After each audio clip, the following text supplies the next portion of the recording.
Canal 9 y el Sistema Nacional de Televisión Cerro Corá, para Silos Río Paraná, presenta su programa especial homenaje a las bodas de plata de Ciudad Presidente Stroessner, la marcha hacia el este.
Año 1956, cuando por razones de geopolítica y por cumplir con la quimera de lograr una salida al mar, el presidente de la República pidió al ministro del Interior un reconocimiento de las fronteras orientales.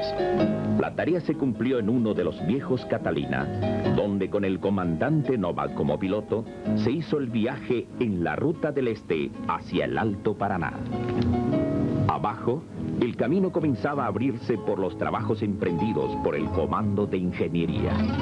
Cortaba la inmensidad de los bosques hasta Coronel Oviedo, donde habían llegado con las dificultosas tareas. La meta era alcanzar las barrancas del Paraná entre el más tupido bosque, todavía no tocado por la mano del hombre.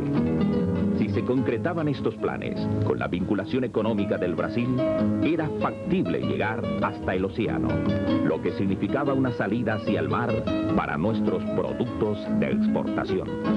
Además, el crecimiento vial serviría para atraer el desplazamiento de las poblaciones hacia las deshabitadas fronteras. Se estaban dando los primeros pasos para el ambicionado desarrollo del este.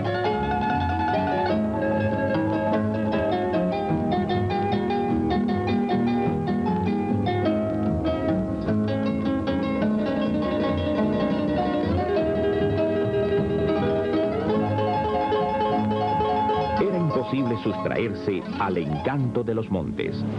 Y entre las maravillas del Alto Paraná, tampoco la vista podía dejar de extasiarse ante los altos de la Caraí, portentosa obra de la naturaleza.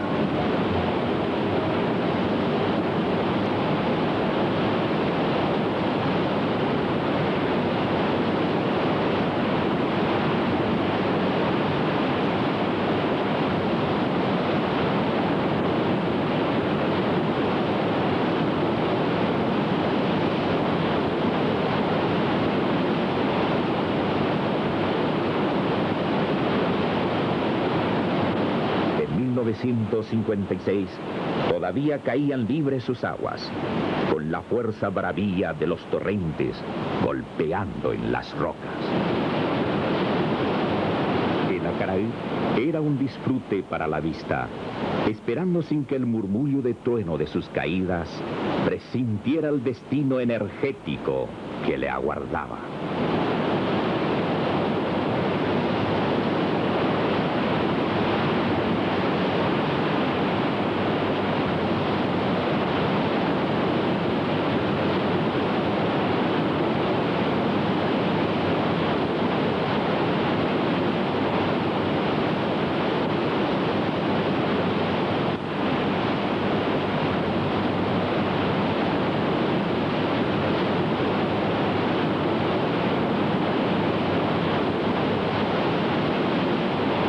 A mediados de enero de 1957, comenzó la búsqueda del sitio ideal para el emplazamiento de la futura ciudad.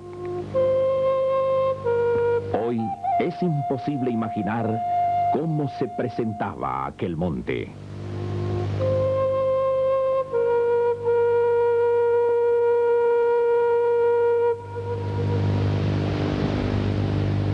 Fue localizado un sitio entre el lugar que hoy ocupa la aduana y el Hotel Casino, Puerto Miseria, al que se rebautizó Flor de Lis. En esa colina nació la ciudad. Elegimos ese lugar porque encontramos de toda esa ribera de marañas y de grandes desniveles, encontramos una elevación de tierra que se prestaba porque estaba en una especie de colina. Ahí, esto está bien dicho, en una colina. Elegimos ese lugar. No era puerto, no era nada. Estábamos en la ribera del Paraná, completamente desierto, ¿no? Sin ocupantes, nada. El señor presidente de la República es un hombre que mira muy lejos, observa muy lejos y es un gran realizador de obras. Por esta razón y en el deseo de fundar una ciudad sobre el Alto Paraná, designó un grupo de altos funcionarios del gobierno nacional, la mayor parte de ellos ministros del Poder Ejecutivo, generales y directores de instituciones. Así, el 3 de febrero partimos de Asunción en un DC-3, en un Douglas, y aterrizamos en Puerto Presidente Franco, porque en otra parte no había pista de aterrizaje. Aterrizamos en Puerto Presidente Franco y de ahí seguimos viaje en una lancha. En esa lanchita, cuyo viaje duró más o menos 50 minutos, desde Puerto Presidente Franco hasta el lugar donde se iba a fundar la ciudad, demoramos unos 50 minutos. Subimos un lugar muy alto por un espacio muy angosto, tendría a lo mucho 80 centímetros, íbamos subiendo en caravana. Allá muy arriba, entonces, se fijó que ahí iba a ser la fundación, la sede de la fundación de la ciudad. Iban todos los ministros, entre ellos don Tomás Romero Pereira, que era uno de los señores que más nos entusiasmaba. Siempre él es un señor muy entusiasta, muy optimista. Y cuando llegamos allá muy arriba, muy cerca del lugar donde está ahora la aduana, a escasamente 20 metros de la aduana actual, ahí se fundó y se dejó el acta, se elaboró el acta y se dejó dentro de un tubo de bronce y se enterró. Con posterioridad, inmediatamente empezamos la construcción de la aduana de Puerto Presidente Stroessner, que fue el primer edificio edificado en Puerto Presidente Stroessner. Para la construcción del edificio, nosotros salíamos de aquí los sábados a las 5 de la mañana y regresábamos los domingos a las 7, a las 8 de la noche, porque teníamos que pasar allá 2 días. Un día nos duraba el camino de ida, 10, 12 horas de viaje, porque nos íbamos en jeep y camionetas. para coche no daba, después de Coronel Oviedo no daba para irse en coche. Entonces nos íbamos en jeep y camionetas, grupos de 10, 12, 14, generalmente iba yo y más un ministro y después funcionarios superiores, algunos generales. A la vuelta del día siguiente, la misma cosa. El día de nuestra llegada, que llegábamos ya más o menos a las 6, 6:30 de la tarde, a Puerto Presidente Stroessner, cruzábamos para pernoctar en el antiguo hotel de Foz do Iguazú, que existía frente mismo a Puerto Presidente Franco. Al día siguiente temprano cruzábamos otra vez el río Paraná para venir a la sede e iniciar la construcción y seguir la construcción de la aduana de Puerto Presidente Stroessner. La construcción no fue fácil, porque en Puerto Presidente Stroessner hay olerías, pero en aquel entonces era una época de lluvia, se trabajaba poco, la producción era poca y nosotros no teníamos. Tuvimos que llevar, en cierta época tuvimos que llevar ladrillos y tejas de Coronel Oviedo. En cierta época tuvimos que llevar de Tomatí y hubo momentos en que llevamos ladrillos y tejas de Asunción, de manera que se puede imaginar lo tremendo que fue llevar desde Asunción, Tomatí o Coronel Oviedo. Fue muy visionario y por todo eso admiramos la inteligencia de nuestro jefe, el señor general Stroessner, que vio tan lejos como una ciudad sobre el río Paraná, una ciudad perteneciente al Paraguay, con el tiempo podría ser lo que es hoy en día la ciudad Puerto Presidente Stroessner. Los comienzos fueron duros. Había que interesar a los posibles colonos. Al año de fundación se consiguió que un grupo de jóvenes se instalaran en el kilómetro 10. Se desbrozaron los montes, abrieron caminos, se realizaron 1000 tareas en la lucha de ganar terreno al monte vegetal. Comenzó el asentamiento de los colonos, venían de Ubicuí, de Caraguataí, de las cordilleras de Villarrica, Caazapá, Yegros y hasta de los alrededores de Concepción. La Comisión de Administración de la colonia ayudaba con algunos víveres.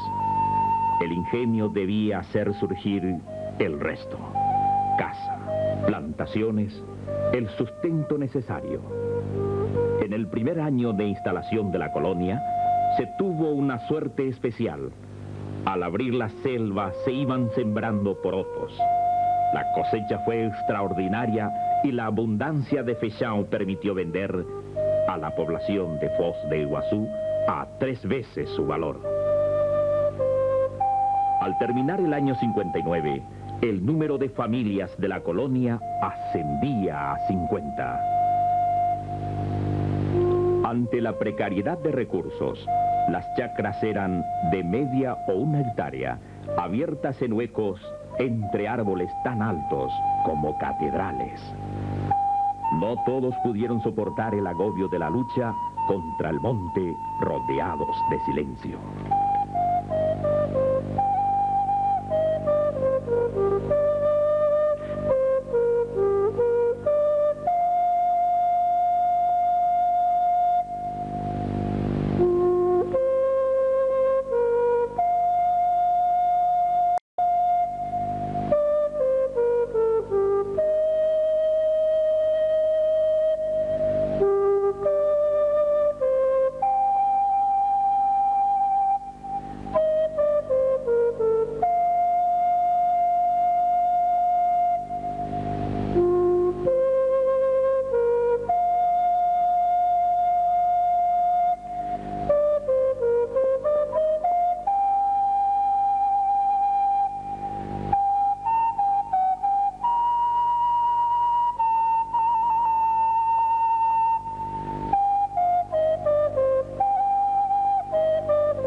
maquinarias llegaron con un crédito del BID.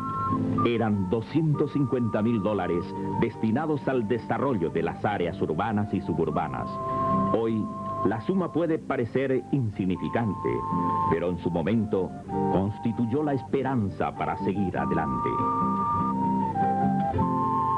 El dinero se empleó para la adquisición de maquinarias, herramientas, repuestos, necesarios para el desmonte, movimientos de tierra y construcción de caminos.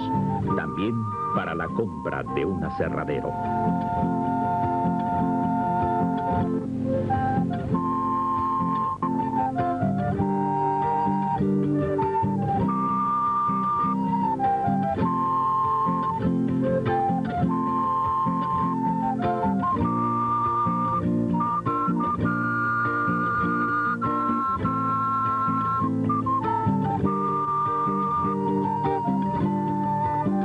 Los mingueros, dirigidos por el Paí Coronel, los colonos ofrecieron un día semanal de trabajo, el lunes, dedicado a urbanizar la ciudad. En esa espontánea reunión de los campesinos, los hacheros, los otrora peones, había una sana alegría denominada en guaraní festivamente de los lunerores. Fue así que palmo a palmo, hombres y máquinas, en la más valiosa contribución humana, transformaron el monte en una ciudad hoy apenas adivinada en estas imágenes. Recorriendo el arroyo Amambay, fue descubierto un día que se formaba una notable depresión en el bosque. Esto sugirió la idea de aprovechar el curso de agua para formar una represa que diera nacimiento al lago. Así surgió el Lago de la República, de cristalinas aguas, financiado con los aportes de todas las comunas del país.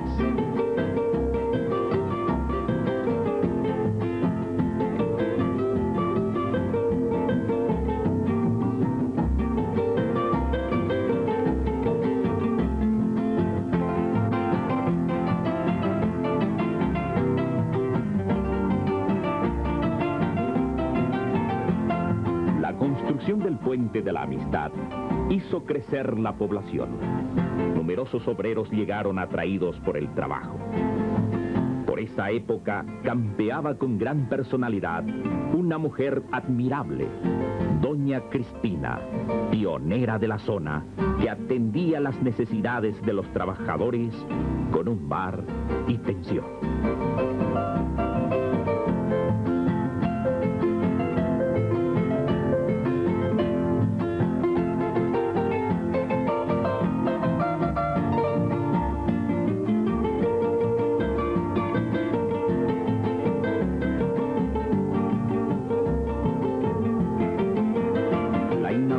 De la aduana encontró a Ciudad Presidente Stroessner en franco crecimiento. Ya se vislumbraba su futuro. El emprendimiento tomaba forma y miles ya eran los colonos que se asentaban en el Alto Paraná. 20 y tantos años atrás, el acontecimiento que representó esta obra fue de significativa importancia. Los años 60 marcaron el deseo de surgir de esta ciudad, asentada a orillas del Paraná. Ya nada podía cambiar el curso de su historia.